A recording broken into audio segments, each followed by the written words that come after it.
Happy Thanksgiving, everybody. As you can see, I don't have a regular review for you guys. I'm doing a re-upload from my old channel back when I was incredibly awkward. I'm still awkward now, but I was awkward back then too. Sorry for not having a proper review for you guys today. Just with Thanksgiving coming along, I have a lot of dogs to take care of, like Brogan here. He's a good boy.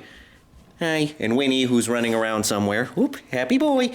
Plus, I also, this weekend, did my first poll competition. I didn't win any awards or anything, but I did pretty good, and maybe going to be doing more poll competitions in the future. But because of that, training for that, and Thanksgiving, dealing with all the dogs, I didn't have time to make a proper video for you guys this week. So we're going to do a re-upload from my old channel. I hope that's okay with you. Hopefully next week we'll be able to get back on schedule, but for now, thank you all so much for the continued support. Happy Thanksgiving, and yeah, enjoy the re-upload from my old channel. And here's Brogan again. Happy dog. Winnie's drinking water right now. She's camera shy. Anyway, enjoy the video. You have the right to give a thumbs up. You have the right to subscribe. If you don't want to subscribe, a YouTuber will be presented for you. Watch it, Alan. I'm shooting.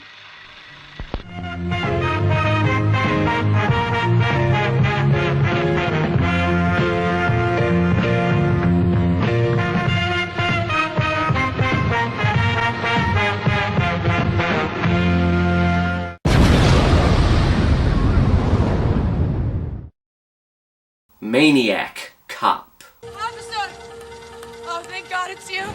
These two Puerto Rican guys just tried to mug me. Oh my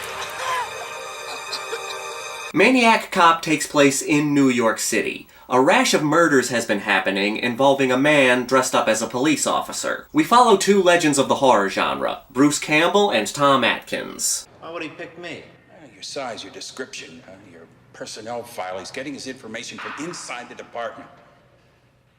And of course, your sex life. I'm telling you, nobody knew about that.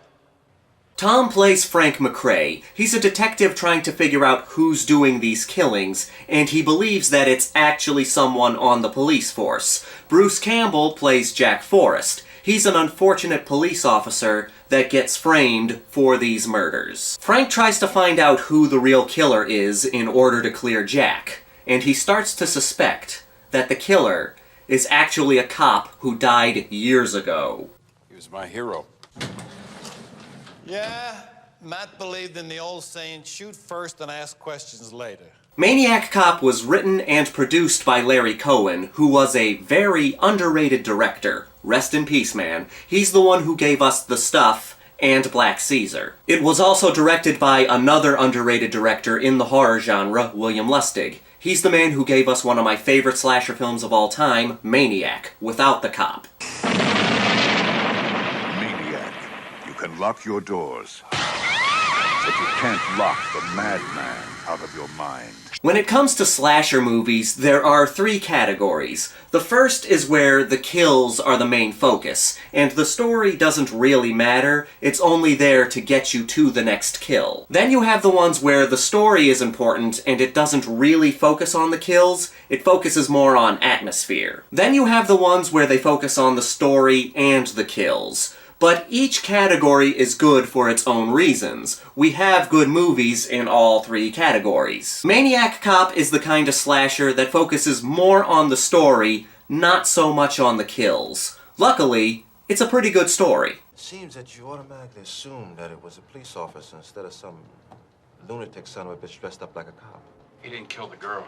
He wanted a witness. There are still some good kills. I mean, this is a slasher movie, so there will be some slashing. But don't go in expecting extravagant, gory kills like in Friday the 13th movies. It's more like in Prom Night, where it's how the kills are filmed, the atmosphere around the situation, and the story being told around these kills. That's what's important.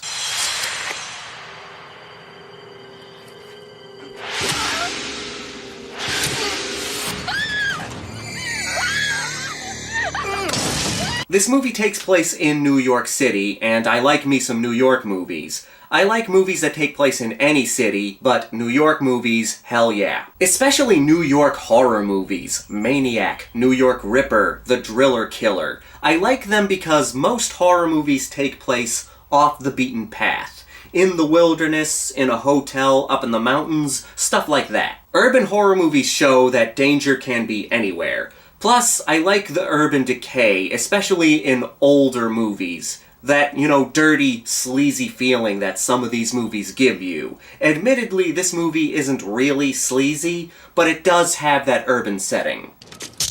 Hey, what are you doing? This is my club. Ow, ow.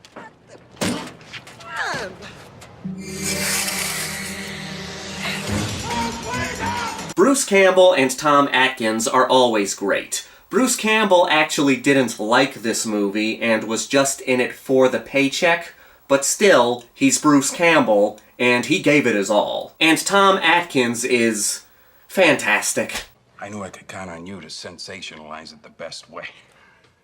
Yeah, you gotta do it. Make it bigger than AIDS. It's the only way to get City Hall off their ass. He's got this attitude and mannerism that's so entertaining. Atkins tends to steal the show in this movie. We do focus on him for a good portion of it, but we do eventually focus on Bruce Campbell. You're letting him get away. Nobody's getting away. I'm calling for backups.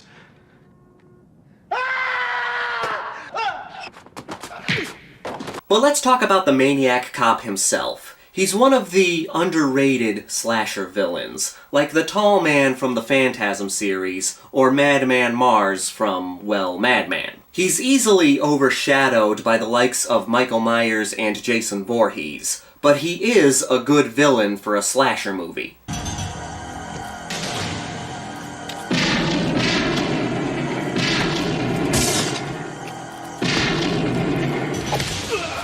What makes him so intimidating is that he's a brute. Think of him as a smarter Jason Voorhees with a badge. Again, his kills aren't as creative as Jason's, but they're still effective. He's just so big and strong. There are moments where he's just throwing people around and killing people with his bare hands.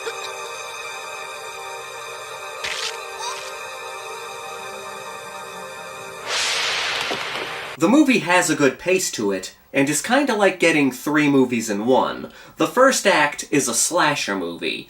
The second act is more of a mystery, as we're watching Atkins try to find out who the killer is. The third act goes back to being a slasher movie, and also an action movie. We even get a pretty good car chase.